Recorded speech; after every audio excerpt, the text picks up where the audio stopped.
नमस्कार दोस्तों, भारत हाइपरसोनिक हथियार की ओर एक नया कदम बढ़ा रहा है। भारत का बचाव करने के लिए ध्वनि नाम का एक हथियार बनाया जा रहा है। ध्वनि के साथ भारत का डिफेंस मॉडर्नाइजेशन प्रोजेक्ट एक अहम पड़ाव पर पहुंच गया है। ये DRDO का एक लंबे समय का प्रोग्राम है जिसका मकसद हाइपरसोनिक ग्लाइड व्हीकल HGV बनाना है।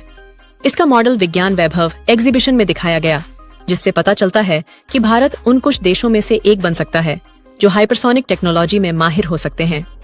ध्वनि का टेस्ट 2025 के आखिर से पहले होने की उम्मीद है और माना जा रहा है कि इसे 2029 से 30 तक सर्विस में शामिल कर लिया जाएगा, जिससे भारत हाइपरसोनिक हथियारों की रेस में US, चीन और रूस के बराबर आ जाएगा। हाइपरसोनिक टेक्नोलॉजी के मामले में ध्वनि एक बड़ी छलांग है।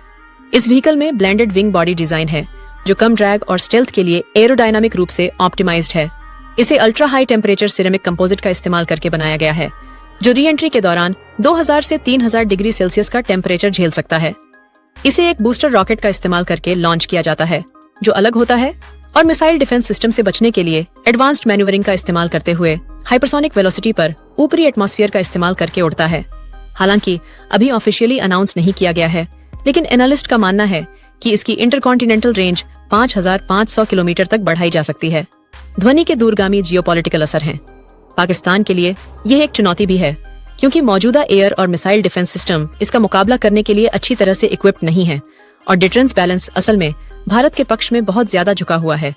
चीन के लिए ध्वनि इस बात का इशारा है कि भारत एक हाईटेक एरिया में एंट्री कर रहा है जो पहले अमेरिका, बीजिंग और मॉस्को का डोमेन हुआ करता था, लेकिन हाइपरसोनिक क्लब में भारत की एंट्री से उसे अपनी स्ट्रेटेजिक डिटरेंस बनाने का मौका मिलेगा, जिसका मतलब है कि इस इलाके में उसके पावर डायनामिक्स को ज्यादा आजादी और भरोसा मिलेगा। आगे बढ़ने के लिए भारत को कड़े फ्लाइट टेस्ट करने होंगे, ध्वनि को लॉन्च व्हीकल के साथ इंटीग्रेट करना होगा और न्यूक्लियर और कन्वेंशनल दोनों रोल से जुड़े सैद्धांतिक मुद्दों को सुलझाना होगा। साथ ही इलाके की ताकतें काउंटर टेक्नोलॉजी को तेज कर सकती हैं, जिससे दुनिया भर में हथियारों की नई रेस शुरू हो सकती है। जब यह प्रोजेक्ट प्रोटोटाइप से ऑपरेशनल रियलिटी की ओर बढ़ेगा तो टेक्नोलॉजिकल तरक्की और पावर बैलेंस के बीच बैलेंस बनाना भारत के लिए जरूरी होगा।